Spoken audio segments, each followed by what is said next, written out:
রাজধানীর পল্লবীতে দুই শিশু সন্তানকে গলা কেটে হত্যার পর নিজের গলায় ছুরি চালিয়ে আত্মহননের চেষ্টা করেছেন মোহাম্মদ আহাদ নামের এক ব্যক্তি। পরে তাকে উদ্ধার করে ঢাকা মেডিকেল কলেজ হাসপাতালে পাঠায় পুলিশ। প্রাথমিকভাবে নিহত দুই শিশুর নাম জানা যায়নি। তারা দুজনই ছেলে শিশু।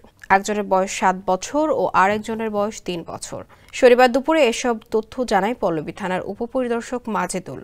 তিনি জানান, শনিবার সকালে আমাদের কাছে সংবাদ আসে পল্লবী বাইগারটেকের এক বাসায় দুই ছেলেকে জবাই করে হত্যা করা হয়েছে এবং ছেলেদের বাবা নিজের গলায় ছুরি চালিয়ে আত্মহত্যার চেষ্টা করেছেন। পরে পুলিশ ওই ব্যক্তিকে উদ্ধার করে ঢাকা মেডিকেল কলেজ হাসপাতালে পাঠায়। ঘটনাটি আরও নিবিড়ভাবে তদন্ত চলছে। Double million offer Walton fridge কিনে পেতে পারেন 20 লক্ষ টাকা, রয়েছে কোটি কোটি টাকার নিশ্চিত উপহার। এর আগে গতকাল রাজধানী ঢাকার আজিমপুরের একটি বাসায় ডাকাতির পর শিশুকেও নিয়ে যায় দুর্বৃত্তরা। পরে মধ্যরাতে তাকে উদ্ধার করে বাবা মায়ের হাতে তুলে দেয় র্যাব।